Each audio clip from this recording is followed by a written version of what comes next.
Hi, my spooky friends, and welcome back to the Crocheted where we talk about true crime, dark history, mysteries, and all things spooky. I'm Erica, and come with me as we discuss the story of William Clyde Gibson III. So today, I'm going to be continuing to work on my sleeve for my laptop as we are discussing the true crime story of William Clyde Gibson III. This, as per usual, the story does contain some brutality, some SA, and some graphic imagery. I will not be posting any of the imagery, but it will be discussed. Um, Before we start, I also would like to say that the stitch that I am currently using for any of those that are interested is a half double crochet stitch. I just chained not sure how many. I just chained enough that it would go all the way around the laptop. Measured it around my laptop, and then I just slip stitched the chain together and just have been repeatedly using the half double crochet stitch to go with. All right, so let's get on with our story. William Clyde Gibson III. This story I am quite familiar with as he is a serial killer in Floyd County, Indiana, which is where I'm from. I remember the story, breaking the news, I remember everything. And where I live now, this has happened within probably a mile or two from where I live now. Not where I lived then, but where I live now. So, this is very close to me. Now, William Clyde Gibson III was born on October 10th, 1957 in Raleigh, North Carolina. His parents, William Jr. and Jerry Gibson, moved to New Albany, Indiana in when we're gonna call him Clyde when Clyde was 2 years old. So he may have been born in another state, but he grew up here. Uh, Gibson has he says he never experienced any abuse or neglect as a child. In fact, he says he was quite spoiled. Um, his father was he was an alcoholic, and he became combative when he was drunk. And some more behavior with Clyde as a kid. Uh, when he was young, it was difficult for him to talk to others. He struggled in school a lot. His preferred company was his mother, so he often just stayed home with his mom and hung out with her. He was bullied just about every single day at school until sixth grade. When he was in sixth grade, that's whenever he became big enough to defend himself. But not only did he defend himself, he became the bully. Uh, he had a lot of trouble in class, where he would be constantly arguing and talking and just in general not following directions. And I am not doing the right stitch here.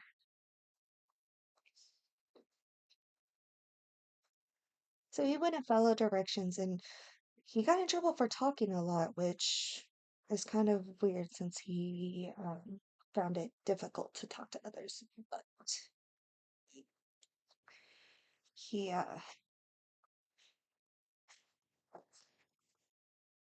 his childhood friend, Melody Schultz, claims that when they were young, Gibson actually shot another kid in the eye with a pellet gun. At the age of 13, that is when Gibson started drinking. Uh, it's also when he was arrested for stealing a motorcycle.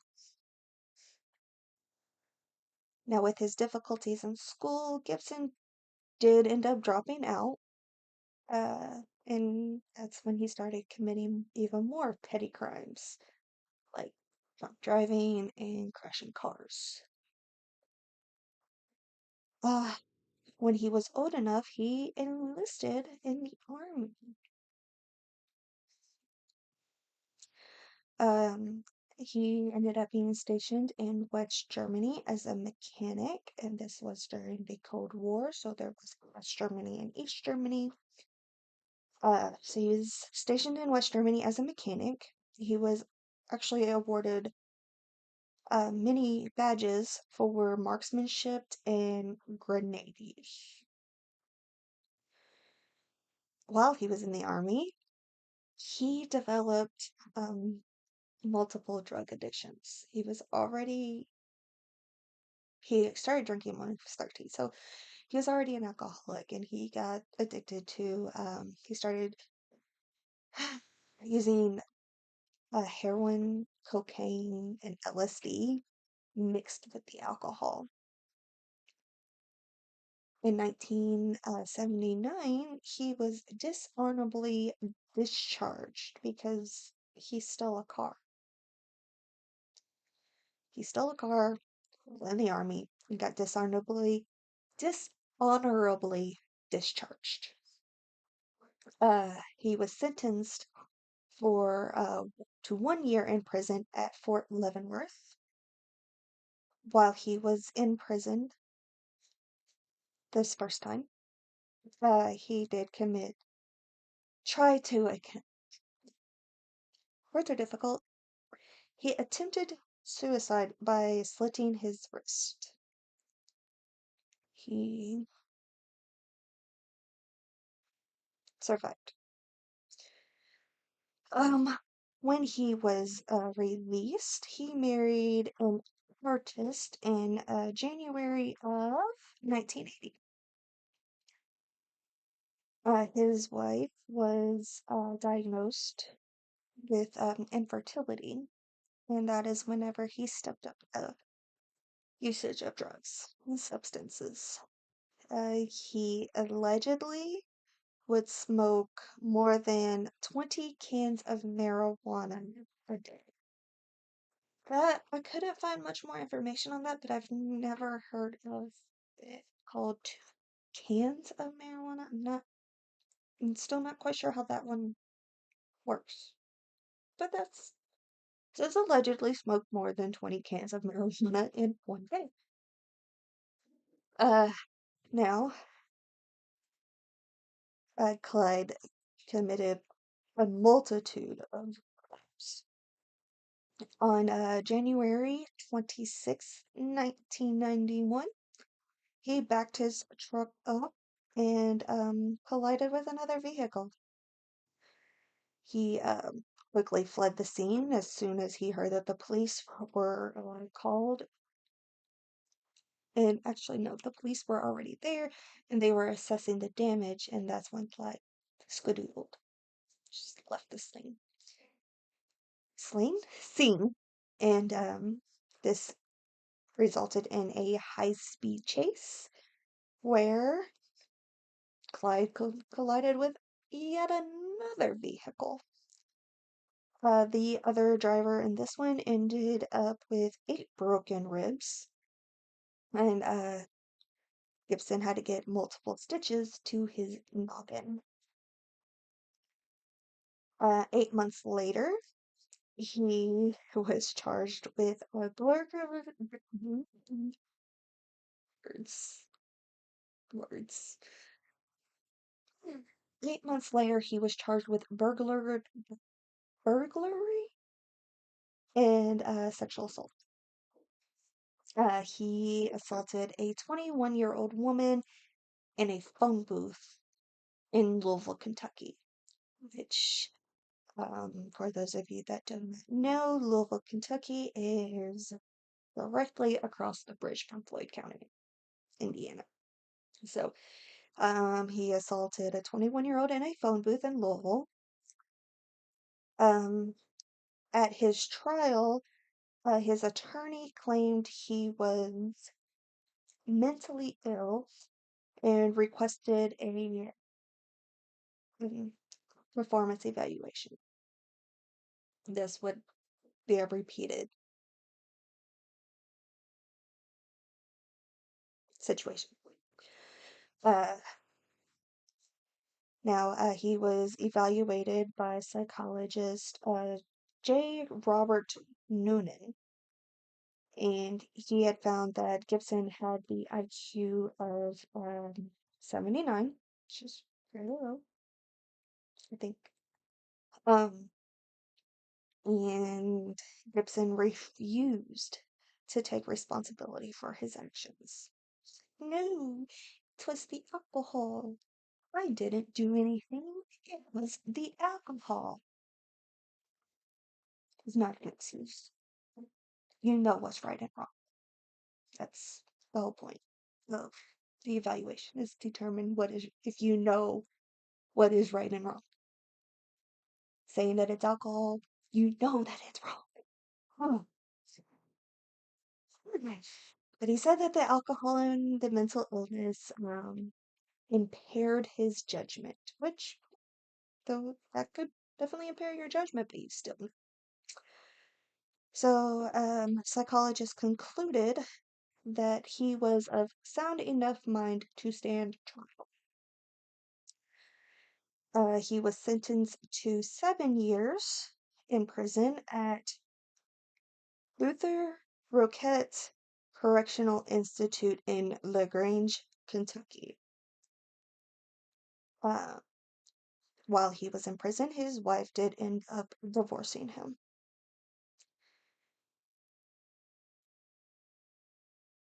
He was released from prison on April 5th, 1999. Uh, upon his release, he was added to Indiana Sexual Violence Offenders Register, and he started dating a woman named Kelly.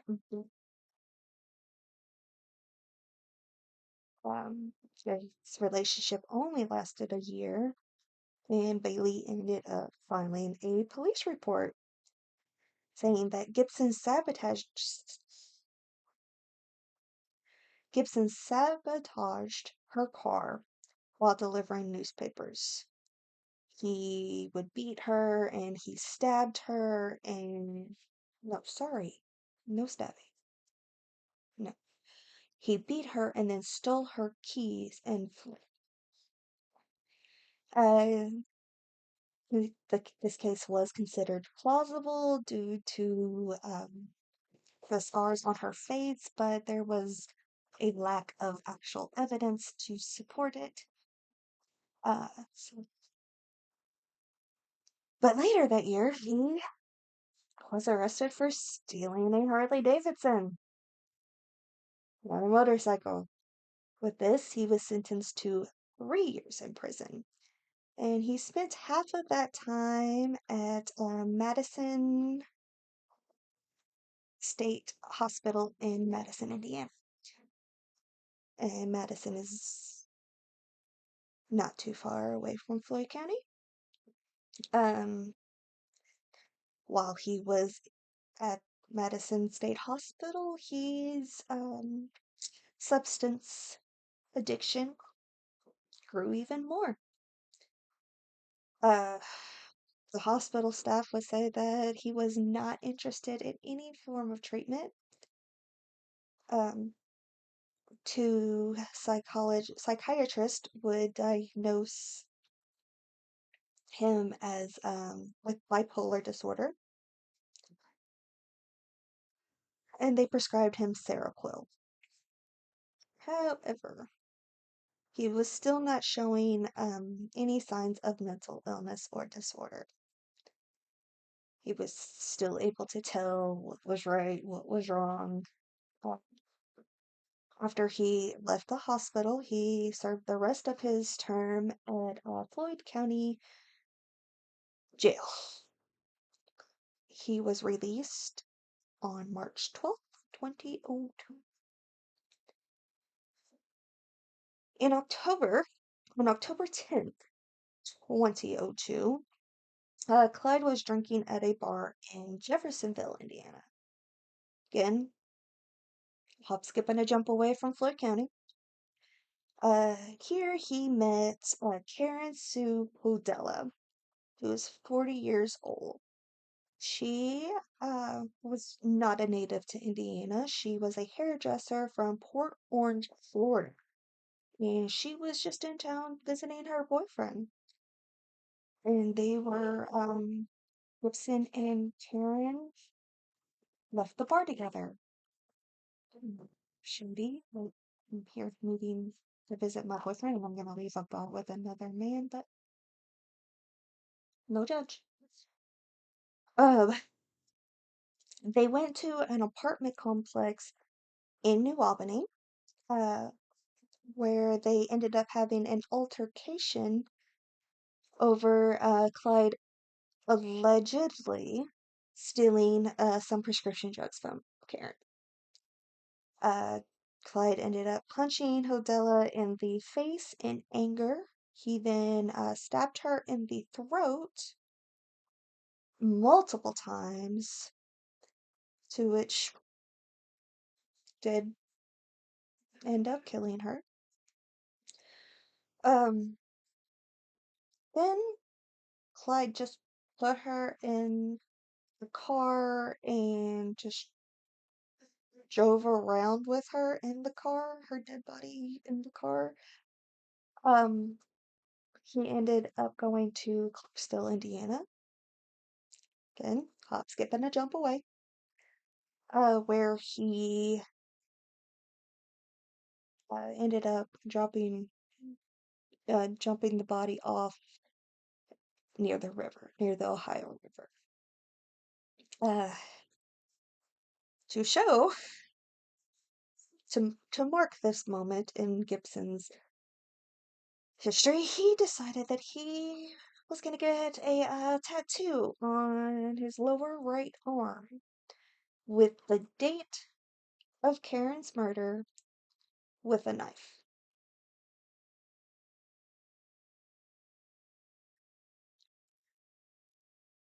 Okay, so Karen's body was later found on January 7th in 2003. Uh, Her body was badly decomposed and was only identified by a thumbprint from a previous arrest. 3 weeks after the murder of Karen in November of 2002, Gibson was arrested for driving a GNC truck while intoxicated.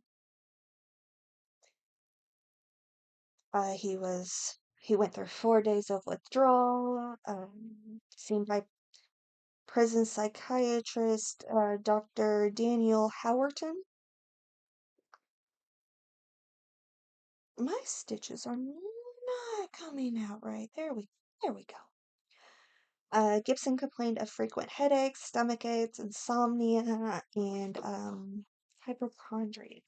Is hypochondrias.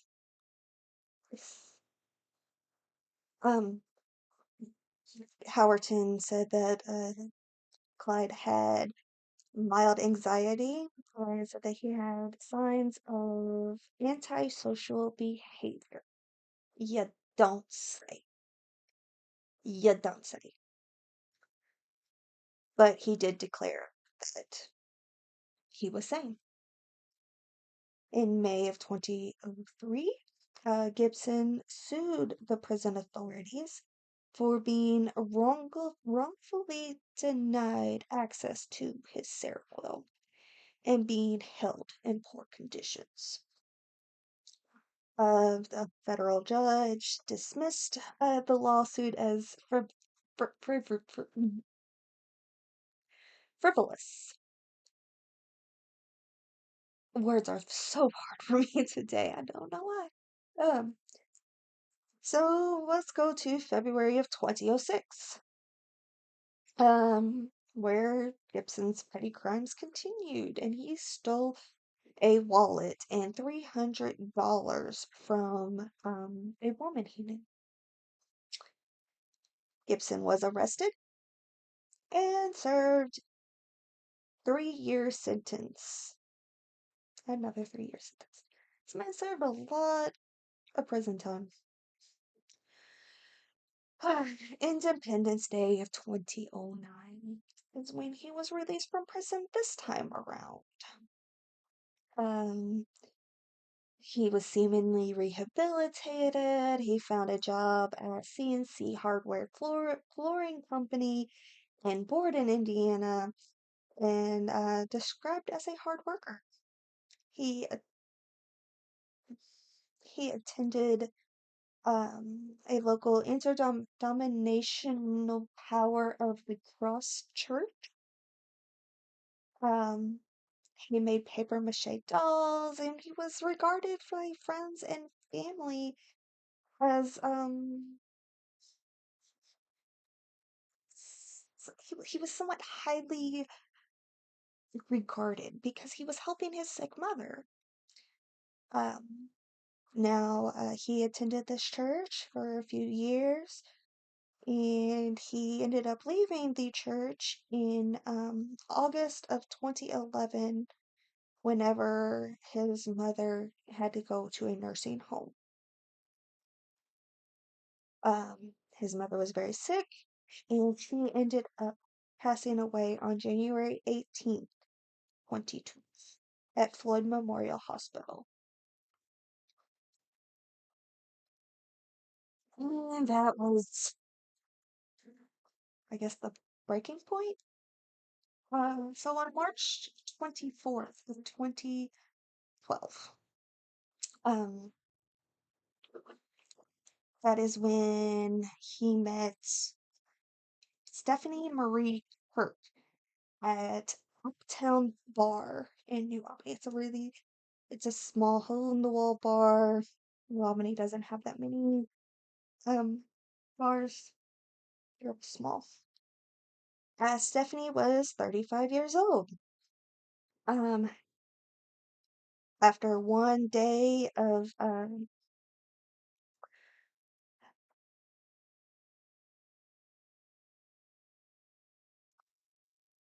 after one day of relations, after one day of relations and drug usage, the two um returned to Gibson's house, which was his mother's house, where they had an argument, another argument with another woman over drugs. Again, Clyde went into a violent fit of rage. He raped her and strangled her. He assaulted her and ended up breaking her hip in the process. Then he buried her in his own backyard.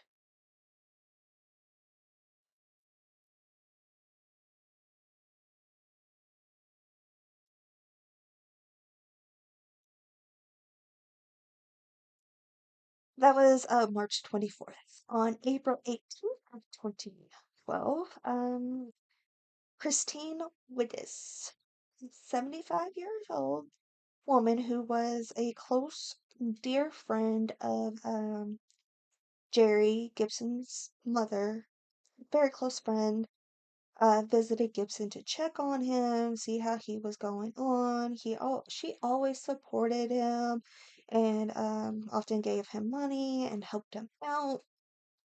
Um, Not quite sure what was so different about this particular visit, but Gibson also great and strengthened her. Not only did he assault her and strangled her, but he also mutilated her corpse. He cut off one of her breasts and left her body laying on his garage floor, surrounded by garbage bags and chainsaws, and left her there. So that was April 18th.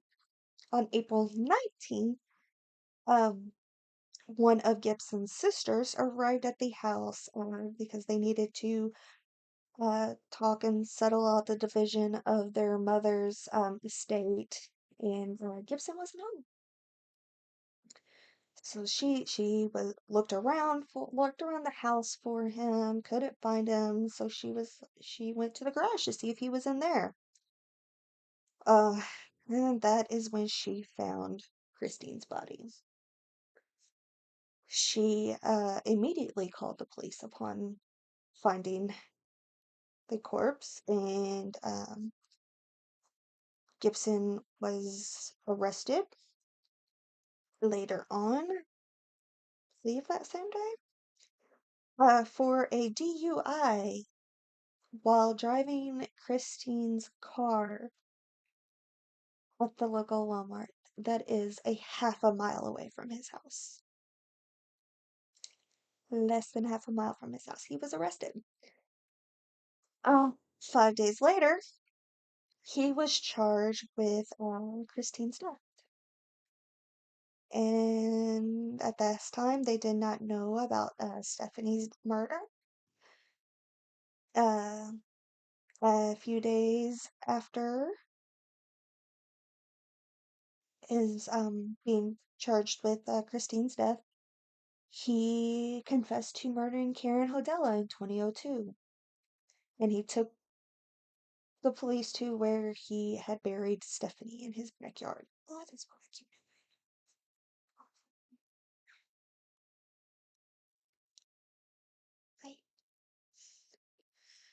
April 27th of 2012, police exhumed Stephanie's body.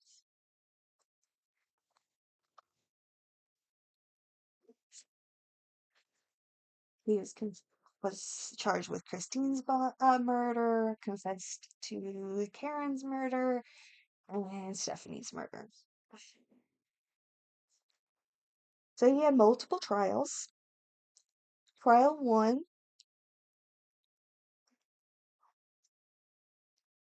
sorry, happy.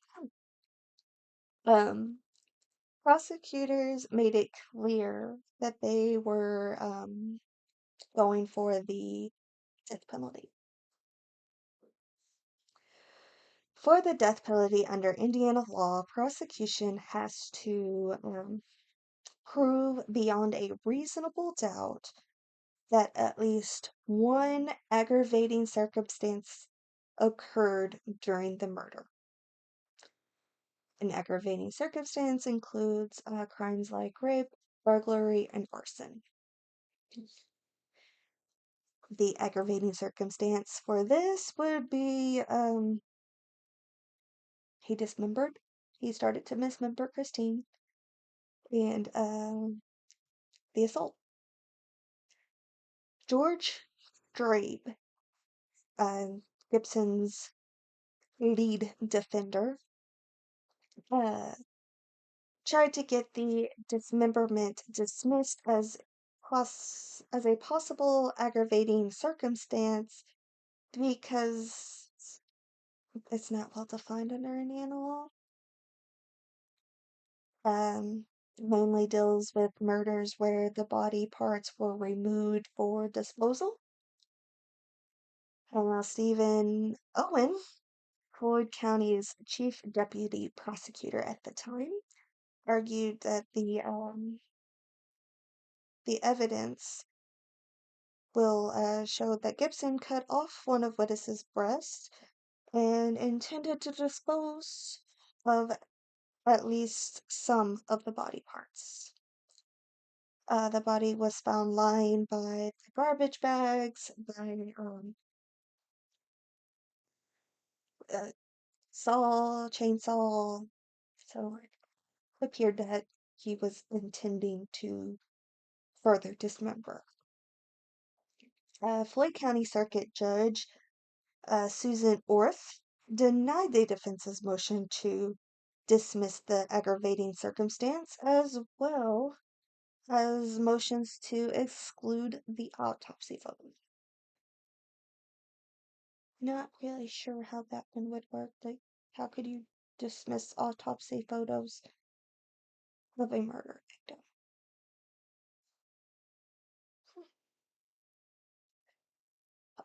The jury deliberated on this case for 17 minutes. Was it 17 minutes before returning with a guilty verdict? At this, Gibson was sentenced to death. Sorry. Um, After hearing the sentence, Gibson is quoted saying, "I deserve what I am getting. It ain't no big deal." He also requested the court to dispense quickly on the next two trials. So, right to a speedy trial. The jury, obviously, this was big news in little old Floyd County, Indiana. So he wouldn't have had a fair trial if the jury had been selected from here. So the jury was, in fact, transported from Dearborn County to ensure that he did get a fair trial, and they weren't swayed by any of the pretrial publicity that had happened. Trial two was for Karen Hodella. Um, Gibson changed his plea of not guilty to guilty, wanted it to go over with. He was already on death row. And sorry. Uh, he appeared in court with a shaved head and a new tattoo on the back of his head that said death row times 3.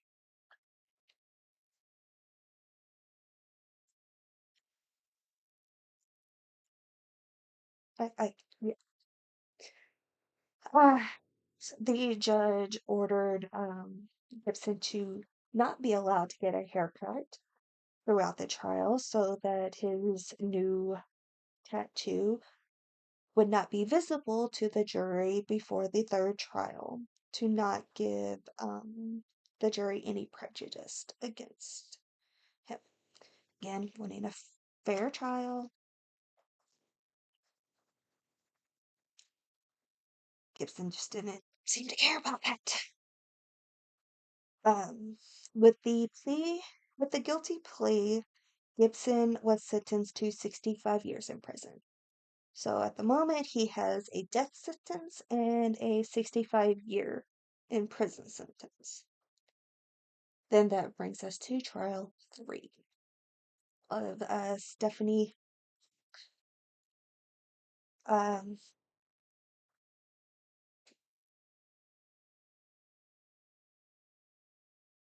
so at this point, Gibson has been convicted of 2 murders.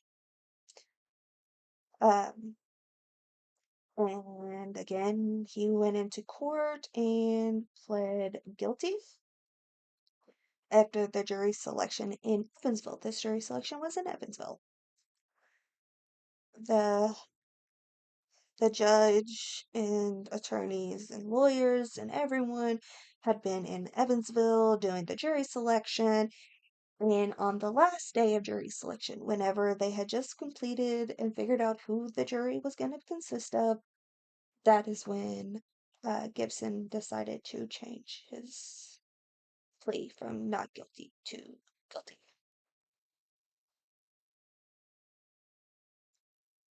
Uh, the defense against the death sentence was that Gibson was an alcoholic, which is true, was bipolar, had been diagnosed as bipolar, and a remorseful confession. There was no remorse. He had no remorseful confession. No one saw the remorse, no one felt the remorse coming from him, nothing. The the dude had a tattoo of death row times 3 on the back of his head. He had no remorse. He knew what he did, and he knew what he did was wrong. And yet, he still did it. Uh, so the Floyd County prosecutor, Keith Henderson, said, and this is a quote, "We can't make someone sorry, but we can do what we can do is hold them accountable." And that's what we did. So Gibson was convicted of all 3 murders. He has attempted to appeal all of his convictions, and all of the appeals were denied. Gibson is still incarcerated to this day at Indiana State Prison, and he is still on death row.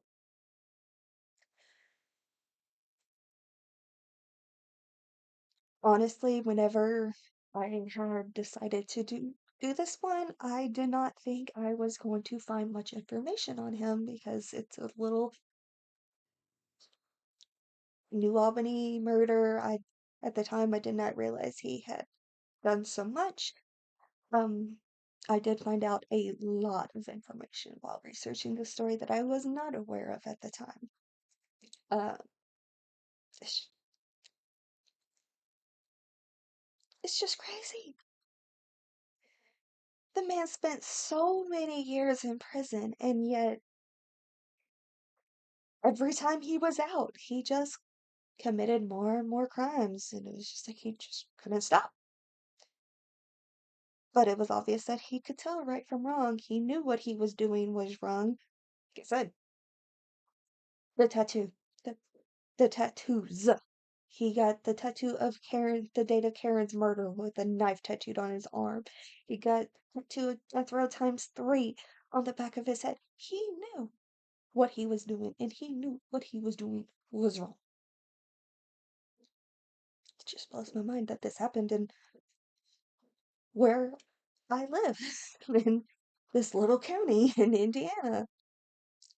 It just boggles my mind. Honestly, just boggles it. But that is the crazy story of the serial killer William Clyde Gibson III. Um, yep. Thank you for joining me today and crocheting along with me. I do hope to hear from you guys if you have anything you would like me to cover that involves true crime, dark history, mysteries, or anything spooky in general. Please drop that in the comments below. Or if you have any tips or any advice that could help, let me know, and I will love to look into them and see if it's something I'm capable of doing. You hit that subscribe button, that like button, and the little button, oh, button, the little bell to get notified whenever I release more videos. I am thinking about maybe doing a couple of videos on crocheting tutorials. Maybe that's something I'm kind of like looking into. Um, but please, any comments I do look at, I do respond to them, and I appreciate you guys. I love you guys so much, and thank you for joining me today. And be kind to each other. Treat yourself well. Treat others well. And I will be seeing you guys later. Bye.